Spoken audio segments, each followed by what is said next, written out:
Selanjutnya, marilah kita simak ceramah agama yang akan disampaikan oleh beliau, Bapak Kiai Haji Dr. Haji Abdurrahman MED, pimpinan Ponpes Bina Cendika Luhur, sekaligus sahabat baik Bapak Wakil Wali Kota Metro, Bapak Dr. Nas Komaruzaman. Kepada Ustadz kami persilakan. Insyaallah.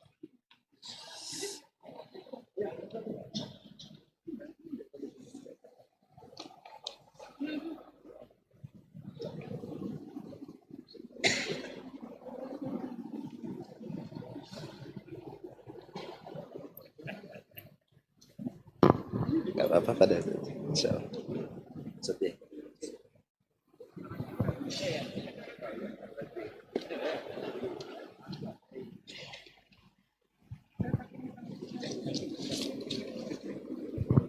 Bismillahirrahmanirrahim. Assalamualaikum warahmatullahi wabarakatuh.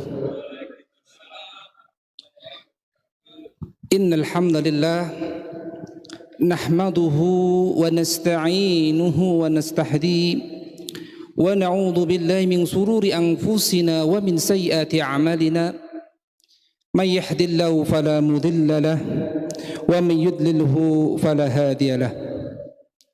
Asyhadu an la ilaha illallah al-malikul haqqul mubin lahul mulku wa lahul hamdu yuhyi wa yumit wa asyhadu anna Muhammadan abduhu wa rasuluhu wa habibuhu wa safiyuhu ballaghar risalah wa addal amanah wa nasakhal ummah wa jahada fillahi haqqa jihadi hatta hatahul yaqin.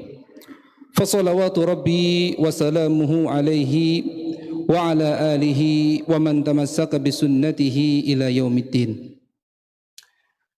Mohon izin Bapak Ibu sekalian, saya di atas, Pak Wali, Pak Wakil, yang sama-sama kita hormati pada hari ini Pak Wali Kota Metro Dr. Wahdi SPOG Master Hukum, yang sama-sama kita hormati Kakanda, orang tua saya, Wakil Wali Kota Metro Haji Komaruzaman MA. Kita doakan mudah-mudahan beliau, baik Pak Wahdi maupun Pak Komarun, senantiasa diberikan istiqomah, kemudahan, keberkahan dalam menjalankan misi besar amanah Metro, yang tentunya membangun Metro ini tidak cukup satu periode, Pak Wali. Mau tidak mau 2 periode, Pak Wali. Kita doakan mudah-mudahan beliau 2024 masih jadi pilihan hati masyarakat Metro dan sekitarnya. Yang sama-sama kita hormati Forkapindo, Forum Komunikasi Pimpinan Daerah Metro, yang tentunya saya tidak bisa menyebutkan satu persatu, dan ini tidak mengurangi hormat saya kepada soimin soimat, mukminin mukminat yang hadir pada sore hari ini, yang tentunya kita harapkan walaupun di sana hujan, tetap hati kita tenang. Walaupun hujan, tapi ini bentuk daripada Allah mampu menggerakkan hati kita, jawarih anggota tubuh kita untuk menghadiri majlis zikir, majlis ilmu dalam memperingati acara nuzulul Quran. Bapak Ibu sekalian, tentunya kalau kita berbicara Al-Quran, Al-Quran itu tidak lepas dari sejarah itu sendiri. Kemudian berbicara bulan suci Ramadan, ternyata dari literatur yang saya baca, di bulan Ramadan itu tidak hanya Al-Quran. Kitab Taurat, Zabur, Injil, Suhuf Ibrahim wa Musa itu diturunkan pada bulan suci Ramadan. Maka Al-Quran adalah bagian daripada esensi mukjizat yang memiliki mukjizat ma'nawi. Apa itu ma'nawi? Maknawi, Bapak Ibu sekalian, shaimin shaimat, sifatnya langgeng. Maknawi itu tidak terikat terbatas oleh dimensi waktu maupun dimensi ruang. Maka satu spirit yang dimiliki oleh Al-Quran, salihun likulli zamanin wa makanin. Al-Quran tidak bertentangan dengan masa, dengan waktu. Al-Quran adalah satu mukjizat yang bisa diwariskan pada hari ini kepada kita selaku umat Nabi Muhammad sallallahu alaihi wasallam. Beda cerita, Bapak Ibu sekalian, ketika kita berbicara tongkat Nabi Musa alaihissalam. Tongkat ini masuk dalam kategori mukjizat hissi, indrawi, yang hanya ketika itu saja berlaku. Nabi Musa dengan tongkatnya mampu membelah lautan.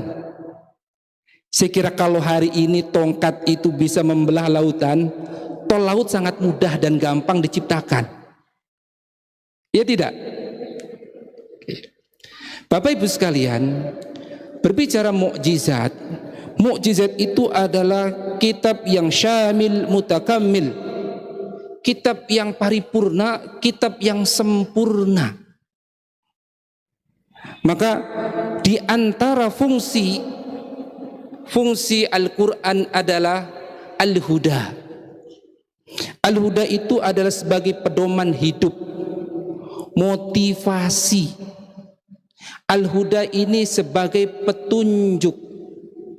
Al-Quran kalau kita tamthilkan, kita perumpamakan, itu seperti hidangan yang bisa dikonsumsi untuk semua profesi, untuk semua kalangan, untuk semua usia, baik laki-laki maupun perempuan.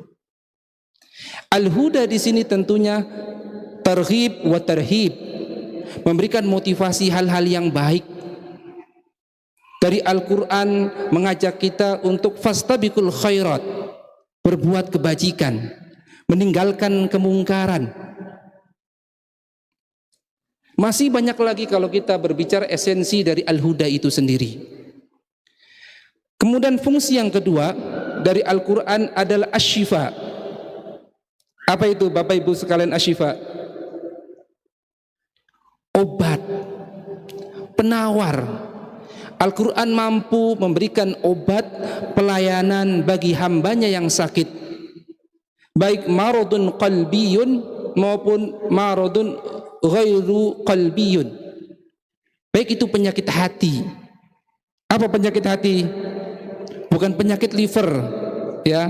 Hati di sini adalah bagaimana kita menghilangkan sifat-sifat hewani dalam diri kita, sifat rakus, sombong, hasud, dan lain sebagainya. Itu bisa dihilangkan dengan yang namanya Al-Quran.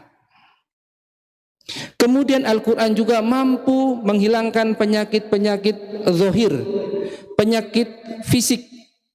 Maka tidak sedikit beberapa pengobatan, ru'yah dan lain sebagainya menggunakan media, diantaranya adalah ayat-ayat Al-Quran. Bahkan kita tahu bersama, untuk mengusir jin dan setan, ya, itu diantaranya dengan menggunakan surah Yasin maupun surah Trikul kalau bahasa sekarang itu kan. Trikul itu Al-Ikhlas, ya, kemudian Al-Falaq, kemudian An-Nas dan ayat kursi, ya. Kemudian Bapak Ibu sekalian, berbicara Al-Quran, Al-Quran tentunya adalah sebuah mukjizat yang luar biasa. Maka dalam konteks Al-Quran ada yang namanya asbabun nuzul. Kalau asbabun nuzul ini adalah setting waktu, setting tempat, proses bagaimana Al-Quran itu turun.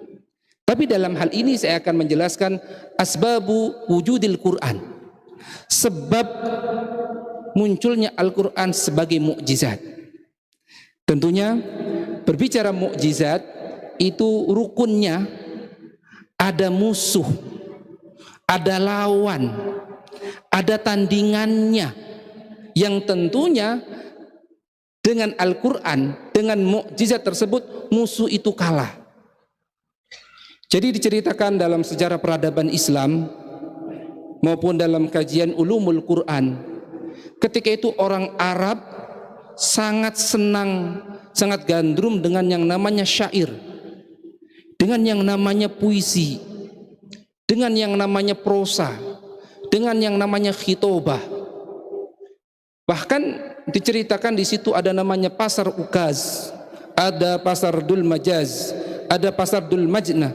Pasar ini untuk mereka berlomba-lomba membuat syair terbaik. Maka barang siapa syairnya terbaik, mu'allaq fil Ka'bah. Maka sebetulnya dari sisi pengertian maupun definisi, jahil di sini bukan jahil secara intelektual, Bapak Ibu sekalian. Jahil di sini adalah jahil secara akidah. Kenapa? Karena mereka sudah mengenal yang namanya menciptakan dan membuat syair. Mereka sudah mengenal yang namanya ilmu nujum. Mereka juga sudah mengenal yang namanya ilmu astronomi. Bahkan mereka melakukan bisnis jual beli sudah lintas negara.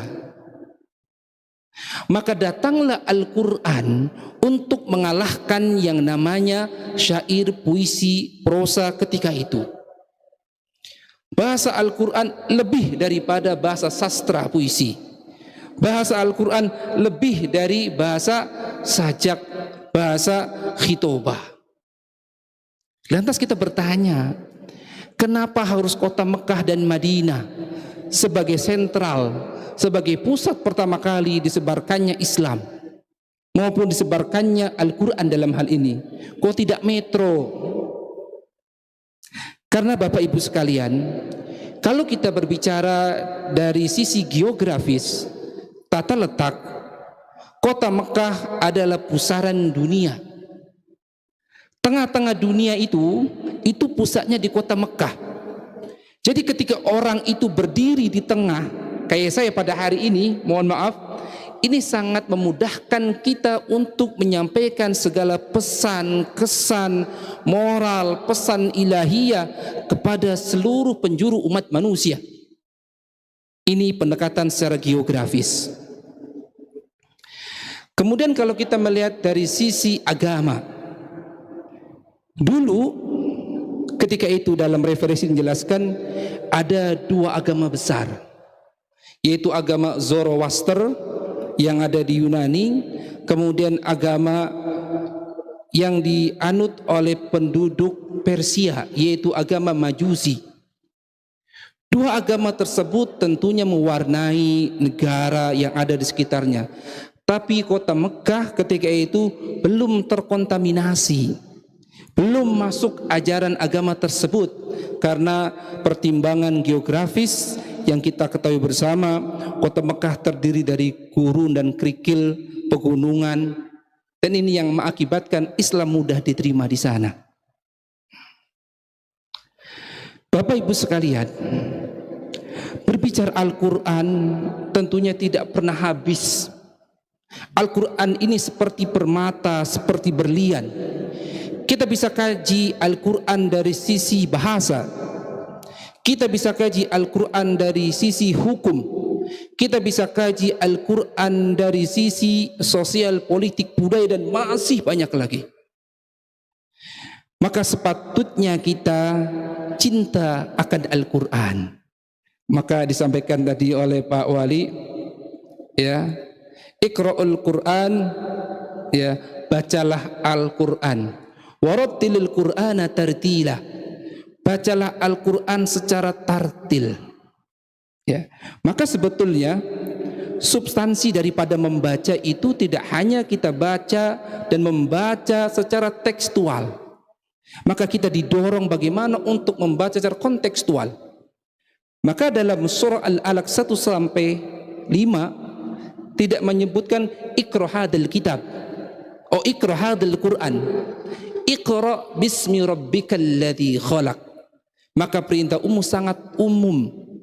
Boleh kita mengkaji semua disiplin keilmuan yang ada di dunia ini dengan catatan bismi rabbikal ladzi khalaq. kayak Pak Wakil, kayak Pak Wali pada hari ini berkecimpung di dunia pemerintahan, maka dengan bismi rabbikal ladzi khalaq itu adalah bagian daripada substansi membaca. Cinta Al-Quran akan menghasilkan ibadah. Mendengarkan Al-Quran ibadah, membacanya ibadah, menghayatinya ibadah, membacanya terbata-bata ibadah. Yang tidak kalah penting adalah mengamalkan nilai-nilai Al-Quran dalam sendi kehidupan kita. Iqra'ul Qur'ana fa innahu ya'ti yawmal qiyamah safihan lil ashabih. Bacalah Al-Quran, ya, ketika kita membaca Al-Quran maka akan menjadi penolong bagi kita. Kalau kita menghormati Al-Quran, menjaga Al-Quran, ya, kemudian memberikan apresiasi kepada guru TPQ, TPA, mereka yang berkecimpung di Al-Quran, insya Allah hidup kita akan diurusi oleh Al-Quran. Sampai nanti di alam barzah akan ditemani dengan Al-Quran. Sampai nanti akan bertemu kepada Allah selaku mutakallim, itu tidak lepas daripada Al-Quran. Bapak Ibu sekalian, tentunya di sini saya akan menjelaskan dari sisi nilai-nilai yang terkandung dalam Al-Quran. Al-birru husnul khuluq. Dalam sebuah hadis jelaskan al-birru, ya, kebaikan adalah merupakan etika, adab yang paling baik. Islam itu terdiri dari akidah, syariah, ihsan. Maka ihsan dalam bahasa lain adalah al-akhlaqul karimah. Akhlak itu kalau kita melihat dari sisi pengertiannya adalah suatu aktivitas, baik ucapan maupun perbuatan dengan sengaja yang dilakukan oleh seorang hamba tanpa paksaan, itu adalah akhlak. Maka akhlak itu tidak hanya berbicara zahir, tapi bagaimana berbicara batiniah. Biasanya kalau kita ada atasan, ada pimpinan ABS, asal bos senang, itu bukan akhlak, karena dia melakukan perilaku, melakukan aktivitas pekerjaan hanya ingin dilihat oleh atasan. Tapi akhlak itu kita bedakan antara akhlak dengan sopan santun, ya. Maka akhlak ini Bapak Ibu sekalian bisa kita bentuk, bisa kita wujudkan. Yang diantaranya yaitu al-mumarasah wat tamrin wat tahalluq. Kita membiasakan untuk beretika, beretitut dengan baik, melatih diri kita. Contoh halnya, mohon maaf, ketika saya di pesantren, itu saya dianjurkan qiyamul lail, dianjurkan untuk mengerjakan hal-hal yang sunnah, ada target hafalan. Awalnya terpaksa, tapi lama-lama menjadi biasa. Sama halnya ketika kita ingin membentuk karakter buruk, itu bisa kita lakukan dengan pembiasaan-pembiasaan buruk. Maka ingat ilmu pantul Bapak Ibu, ketika kita memantulkan hal yang positif, ya, hal yang bernilai ibadah, manfaat, maslahat, maka akan terpantul hal yang baik pula dalam diri kita, dan kebalikannya. Yang kedua, untuk membentuk karakter dan kepribadian orang itu perlu adanya uswah dan qudwah, suri toladan. Maka jangan salah, ketika anaknya sering dandutan, karaokean, itu kiblatnya orang tuanya. Kalau orang dan anak kita sering main gadget, maka kiblatnya siapa? Orang tua. Tapi kalau orang tua kita gemar menghadiri majelis taklim, ya, tadarus, birrul walidain, insya Allah anak kita pun akan ikut. Jadi hal yang positif, hal yang baik itu tidak lepas dari public figure. Maka orang tua, pimpinan, stakeholder, pemuka agama itu adalah uswah dan qudwah. Yang berikutnya, yang ketiga, al-bi'ah, lingkungan. Maka ketika kita berkumpul, kita berinteraksi dengan lingkungan yang baik, dengan lingkungan yang positif, dengan lingkungan yang produktif, maka secara tidak langsung kita akan kena baiknya. Sama halnya ketika kita bergaul dengan pencopet, pembegal, peminum, walaupun kita minoritas, kita kena getahnya. Asyaru yusyariku fi syarri syarrun, al khairu yusyariku fil khairi khairun. Ketika kita bersekutu dengan hal-hal yang baik, maka kena baiknya. Sama halnya ketika kita bersekutu dengan hal-hal yang buruk, maka kita kena buruknya. Ini sampai jam berapa ini? Masih ya? Masih. Bapak Ibu sekalian, shaimin shaimat, mukminin mukminat, jamaah majelis taqwa rahimakumullah. Tadi saya sampaikan bahwasanya ada perbedaan antara akhlak dengan sopan santun, atau dalam bahasa lain al-adab. Jadi embrio dari sopan santun adalah al-akhlak. Yang pertama saya jelaskan, ada sopan santun kita kepada Allah Subhanahu wa ta'ala. Ketika dalam konteks ibadah, ketika dalam konteks muamalah, kita harus terus berbaik sangka. Jangan sampai ada bahasa ini hujan gara-gara mungkin penceramahnya nggak bagus, jadi turun hujan. Nah, atau ini hujan gara-gara takjilnya nggak spesial. Jadi kita hakul yakin saja. Kita hakul yakin berbaik sangka kepada Allah, ini merupakan bagian daripada sopan santun kita kepada Allah Subhanahu wa ta'ala. Jangan curiga. Ya.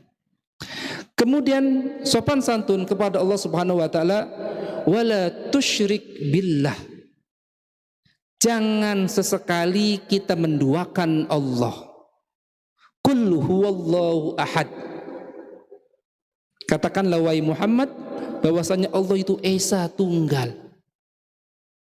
Jangan sekali-kali menduakan Allah, itu bagian daripada etika kita kepada Allah. Ikhlas dengan segala takdirnya, ikhlas dengan segala qada dan qadar yang telah ditetapkannya. Ini bagian daripada etika kita kepada Allah, ini bagian daripada sopan santun kita kepada Allah Subhanahu wa ta'ala. Sopan santun yang kedua yaitu sopan santun kita kepada baginda Nabi Agung Nabi Muhammad sallallahu alaihi wasallam. Laulal murabbi ma araftu rabbi, laulal muallim ma araftul anbiya. Tanpa seorang guru, tanpa seorang ustadz, tanpa seorang murabbi, kita tidak tahu Tuhan kita. Sama halnya kita juga tidak tahu ustadz, tidak tahu nabi-nabiullah tanpa melalui ustadz kita, tanpa melalui majlis dzikir, tanpa melalui majlis ta'lim. Dijelaskan dalam Al-Quran surah Al-Baqarah, innallaha wa malaikatahu yusalluna 'alan nabi ya ayyuhalladzina amanu sallu 'alaihi wa sallimu taslima. Kalau kita ambil kesimpulan, Bapak Ibu sekalian, shaimin shaimat, mukminin mukminat rahimakumullah, ternyata yang bersolawat itu tidak hanya kita selaku manusia. Di situ jelaskan Allah bersolawat, malaikat bersolawat, manusia pun bersolawat, tetapi porsinya berbeda. Kalau solawatnya Allah Subhanahu wa ta'ala adalah al-istighfar, memohon ampun. Kalau salawatnya malaikat adalah tolabur rahmah, istirham, memohon kasih sayang. Yang terakhir, salawatnya kita manusia adalah ad-du'a. Maka Bapak Ibu sekalian, kalau kita mau doanya cespleng biar cepat dikabulkan, maka harus berwasilah. Wasilah itu tidak melulu ya harta benda dalam artian sedekah jariyah, infak, wakaf. Orang-orang soleh ya itu juga bagian daripada wasilah, apalagi baginda Nabi Agung Nabi Muhammad sallallahu alaihi wasallam bertawasul. Ibarat kata kalau saya biar cepat sampainya menghadap Pak Komarun atau menghadap Pak Wahdi, maka gimana caranya saya pakai mobil, jangan jalan kaki ya, naik sepeda, naik motor lama. Maka wasilah adalah perantara untuk sampai diijabahi doa kita. Kemudian jelaskan dalam hadis Nabi Muhammad sallallahu alaihi wasallam, al-bakhilu man dzukirtu indahu falam yusalli alayya. Bakhil apa artinya Bapak Ibu sekalian? Apa? Medit, koret, kumet, bakhil. Itu ketika disebutkan nama Nabi tapi kita tidak menjawabnya. Nabi Muhammad sallallahu alaihi wasallam, maka kita sudah terhindar dari yang namanya orang bakhil. Kemudian apa etika kita, sopan santun kita kepada Nabi? Mengikuti ajarannya, menjauhi segala yang Nabi larang dari hadis. Hadis itu apa? Qaulun wa fi'lun wa takrirun wa sifatun wa himmatun udifa ila Nabi Muhammad sallallahu alaihi wasallam. Yang dikatakan hadis adalah ucapan Nabi, perbuatan Nabi, penetapan Nabi, perilaku Nabi, himmah Nabi, cita-cita Nabi. Ini masuk dalam kategori hadis. Demikian juga dijelaskan sahabat dan tabi'in ketika itu, wala tarfa'u aswatakum fawqa sautin nabi. Larangan sahabat tabi'in ya, suaranya itu tidak melebihi daripada suara Nabi. Dan tentunya larangan untuk menikahi ummahatul mukminin, yaitu istri-istri Nabi. Itu sama saja ibu kita, ibu negara. Maka larangan untuk menikahi istri-istri Nabi itu bagian daripada adab sopan santun kita kepada Nabi Muhammad sallallahu alaihi wasallam. Sopan santun yang berikutnya adalah sopan santun terhadap sahabat, kemudian terhadap tetangga. Jadi tetangga itu, yang diukur tetangga itu dalam referensi hadis itu 40 rumah dari kediaman kita. Tetangga itu ada beberapa hak yang harus kita penuhi. Hak yang pertama adalah hakun wahidun, satu hak yang dimiliki oleh tetangga. Yang pertama, keluarga non muslim. Apa? Hak tetangga. Kita tidak boleh gaduh, tidak boleh ngerecokin. Kalau kita ada rezeki, kita kasih. Maka digambarkan dalam hadis, ketika kita memasak, ya di sini konteksnya boleh jadi masak sayur dan itu kuahnya saja, ya kasih. Kalau di situ ada dagingnya, ada ayamnya, kemudian komplit, ya dikasih sekomplit-komplitnya. Bukan hanya kita memaknai kuahnya saja kita kasih atau baunya saja. Berikutnya, hakul jiron, haqqaini. Ya. Ada hak yang dimiliki oleh tetangga dan itu memiliki dua hak. Yang pertama yaitu hakul muslim. Hak tetangga kita yang memang sesama muslim. Yang kedua, haknya sebagai tetangga kita. Yang ketiga, thalathu huquqin. Ada 3 hak. Siapa saja 3 hak itu? Orang muslim, tetangga kita, dan kerabat kita, saudara kita, famili kita. Dan itu dalam Islam ada etikanya, ada sopan santunnya. Maka Al-Quran itu Bapak Ibu sekalian, kitab yang rigid, yang membahas, menggali semua aspek kehidupan manusia. Tidak ada kitab selain agama, selain Islam dalam hal ini yang sampai hari ini relevan. Mohon maaf, Al-Quran itu kan berbahasa Arab, ya tidak?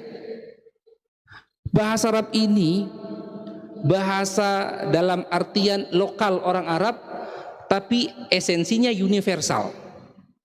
Maksudnya adik-adik kita, santri-santri kita, mereka tidak paham bahasa Arab, tapi mereka mahir menghafalkan Al-Quran. Banyak pondok pesantren, lembaga pendidikan yang diantaranya program unggulannya adalah hafal Quran. Coba Bapak Ibu lihat agama lain ada tidak yang hafal Injil?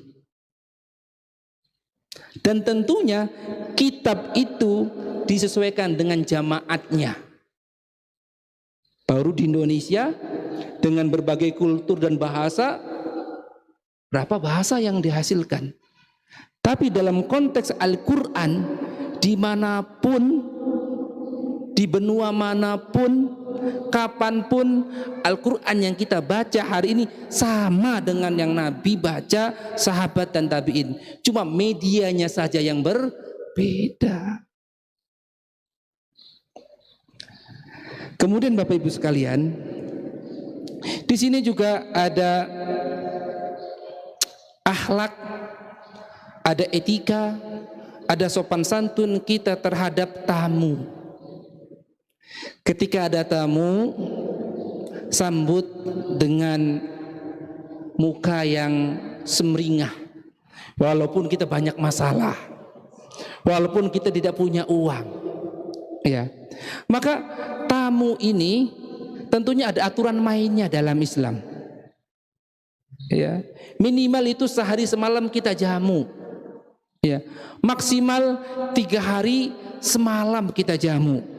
Selebihnya adalah sodakoh. Dijelaskan, man kana yu'minu billahi wal yawmil akhir falyukrim dhaifahu. Kalau iman kita mau sempurna, ya, maka kewajiban kita, kepatutan kita untuk melayani tamu. Dalam satu untaian kata hikmah, man khodama khudima. Barang siapa yang melayani pasti akan dilayani. Man khodama khodama. Barang siapa yang melayani pasti akan maju hidupnya. Dalam bahasa kita, nguwong ke wong. Kalau kita ingin dimanusiakan manusia, belajar untuk memanusiakan manusia. Kalau kita ingin dihargai, dihormati, diapresiasi oleh orang, belajar untuk menghargai, menghormati, mengapresiasi seorang. Yang berikutnya, ada sopan santun kita terhadap buruh, terhadap pembantu, terhadap tukang. Maka dalam Islam dijelaskan, ketika kita ingin memberikan satu kewajibannya, maka jangan sampai keringatnya ini sudah kering. Kalau bisa sebelum kering, tunaikan apa yang menjadi kewajibannya. Maka Rasulullah itu melarang untuk memanggil abdun, hamba. Maka panggillah Abdullah. Maka sama halnya ketika dalam konteks buruh, pembantu, jangan sekali-kali kita manggil nama yang dia tidak sukai. Panggillah namanya yang baik. Kalau perlu kita fasilitasi mereka. Kasih tempat tinggal, kasih sarana hiburan, sandang, pangan, mapan kita cukupi. Apalagi dalam momentum menjelang Idul Fitri, kita kasih THR. Ini bagian daripada sopan santun kita terhadap buruh. Yang kemudian sopan santun kita terhadap diri sendiri. Jadi Bapak Ibu sekalian, ada etikanya. Makan kita gunakan tangan kanan. Maka sebaik-baiknya makan itu menggunakan tangan kanan dan makan secukupnya. Maka sebetulnya ketika Nabi memaknai makan dengan 3 jari, ini adalah makna secara simbolis. Makan secukupnya, ya. Makan sedikit saja, jangan dikit-dikit makan. Ya. Dan tentunya konteksnya berbeda dengan konteks Indonesia. Kalau Nabi itu di sana makannya korma, wajar pakai 3 jari. Kalau kita makan soto, makan bakso. Jadi dalam memahami hadis, ada nanti kajian tekstual, ada kontekstual. Itu Bapak Ibu sekalian. Kita masuk masjid, ya, mendahulukan kaki kanan.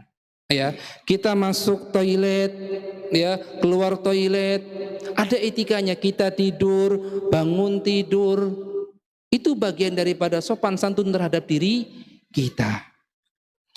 Yang berikutnya adalah sopan santun terhadap binatang. Bapak Ibu masih sanggup kan dengerin lagi ini? Masih ya? Kita jam berapa bukanya ini? Jam 5. Oke. Terhadap binatang, ya, dikisahkan di situ ada seorang yang dia itu menghardik binatang. Dia tidak memberikan akses binatang bebas, bahkan binatang itu mereka kurung, tidak kasih makan, tidak diurusi. Maka dengan wasilah perilaku dia terhadap kucing, digambarkan dalam sebuah literatur itu, ini menjadikan dia zalim, menjadi dia dosa, dan menjadikan dia masuk neraka. Dalam sebuah kisah yang lain, seorang wanita yang memberikan air terhadap anjing yang kehausan, ya, kalbun, dengan wasilah memberikan anjing itu diampuni segala dosanya. Ini adalah bagian daripada sopan santun kita terhadap binatang. Maka setiap makhluk Allah di muka bumi ini, baik binatang maupun tumbuhan, itu ketika kita mengurusinya, ketika kita merawatnya, ada pahala di situ. Berikutnya adalah sopan santun terhadap benda-benda mati. Kok bisa? Bisa. Nabi Muhammad Sallallahu Alaihi Wasallam itu memberikan nama khusus pada sisir yang Nabi kenakan. Ya, itu bentuk kecintaan sopan santun. Kemudian Nabi juga memberikan nama-nama khusus, ya, terhadap benda-benda yang dicintainya. Maka berbicara benda, maka kita juga berbicara ciptaan Allah yang lain. Seperti bagaimana kita memiliki sopan santun dengan laut, dengan alam ini. Maka yang mengakibatkan alam ini marah, gunung ini muntah batuk, ya, adalah ulah manusia itu sendiri. Kenapa? Karena melakukan eksploitasi. Laut, kalau kita manfaatkan, banyak potensi yang kita bisa manfaatkan. Dengan ikannya kita bisa mengkonsumsi, menambah protein. Dengan permata, berlian, jamrud dan lain sebagainya, itu menjadikan hiasan. Maka dijelaskan dalam satu hadis itu, Uhud yuhibbuna wa nuhibbuhu. Ada satu peperangan di mana Nabi itu kalah, yaitu perang Uhud. Ya. Nabi tidak menjadikan Uhud itu adalah sial, medan perang yang sial, atau tempat yang angker. Tapi apa yang dikatakan Nabi? Uhud itu mencintai kita, dan kita mencintai Uhud, Jabal Uhud. Ini menunjukkan bahwasannya ada sopan santun kita terhadap lingkungan. La dororo wa la diror. Jangan membuat kerusakan, ya. Jangan melakukan kerusakan. Maka kerusakan di muka bumi ini tidak lepas daripada ulah manusia. Sejatinya kita dengan makhluk Allah yang lain, dalam hal ini alam semesta ini, adalah harmonis, adalah sahabat yang semuanya dikendalikan oleh Allah Subhanahu wa taala. Berikutnya, etika kita juga terhadap makhluk gaib. Makhluk gaib itu diantaranya jin. Makhluk gaib yang lain diantaranya adalah malaikat. Ya. Wa ma khalaqtul jinna wal insa illa liya'budun. Tidaklah aku ciptakan jin dan manusia kecuali untuk beribadah. Maka Bapak Ibu sekalian, jangan sesekali kalau kita kebelet hajat, baik hajat kecil maupun hajat besar, itu buangnya sembarangan. Digambarkan itu leng, apa leng itu? Gowok ya. Nah, lubang itu tempat bersemayamnya jin. Coba kalau kita kencing di situ, disentil, bagaimana itu? Itu adalah bagian daripada sopan santun kita terhadap jin. Kemudian juga sopan santun kita terhadap makhluk yang gaib adalah malaikat. Tentunya kita meyakini bahwasanya malaikat raqib dan atid bersama kita. Bahwasanya para malaikat-malaikat ini ada, tinggal nunggu kapan waktu diperintahkan oleh Allah Subhanahu wa taala. Demikian juga Bapak Ibu sekalian, yang terakhir adalah etika kita terhadap musuh, terhadap lawan, bahkan boleh jadi terhadap lawan politik kita. Ada etikanya. Islam itu adalah agama yang damai.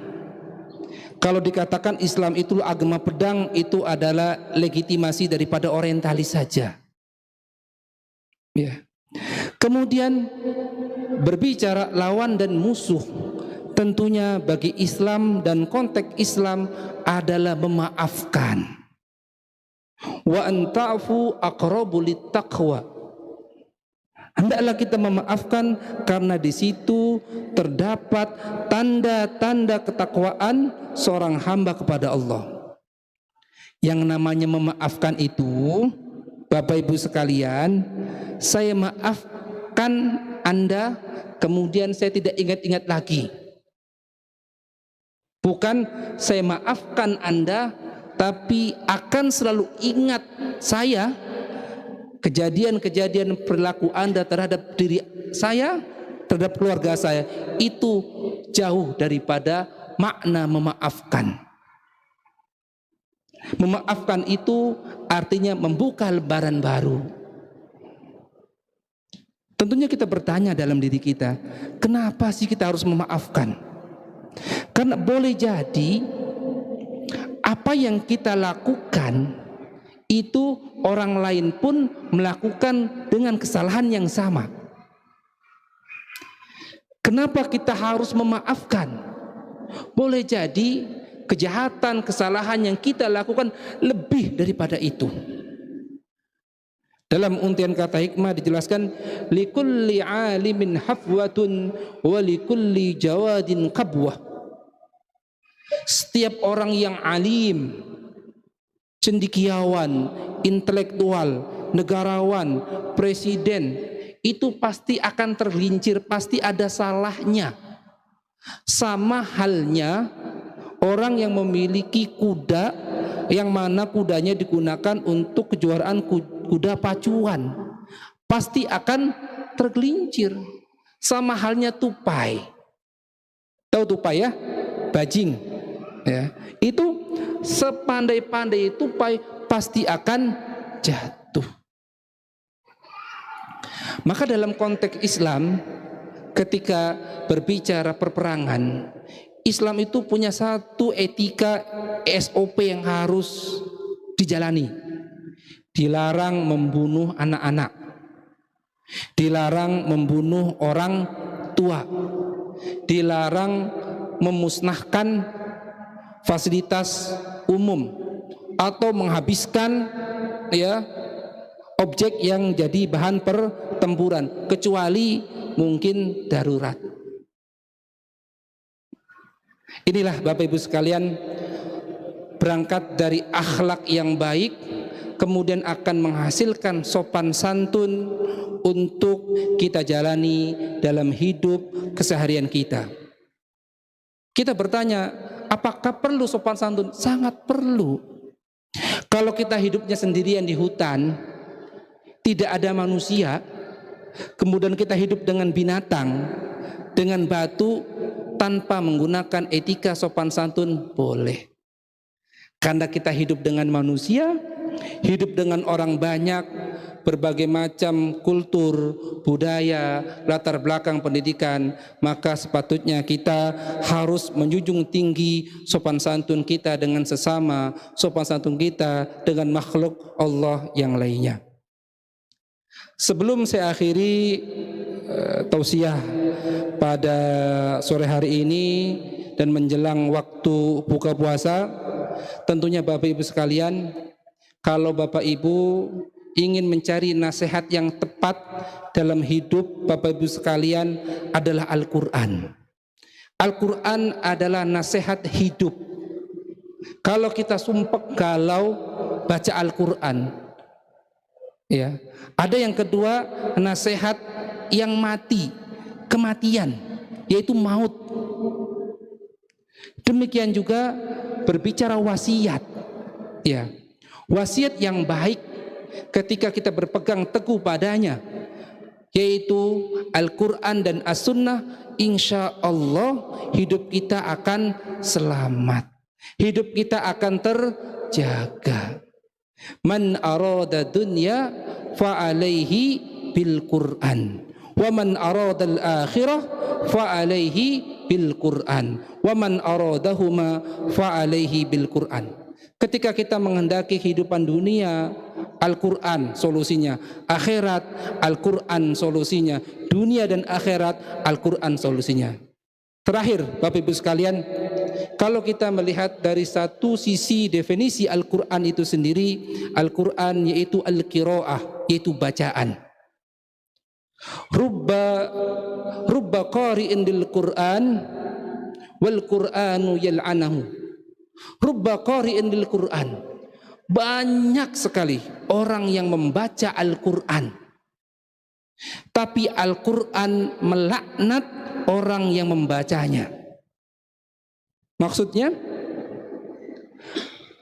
di sini yang dilaknat oleh Al-Quran adalah mereka, orang-orang yang bisa membaca Al-Quran, paham Al-Quran, hafal Al-Quran, tapi tidak mengamalkan esensi nilai-nilai Al-Quran itu sendiri.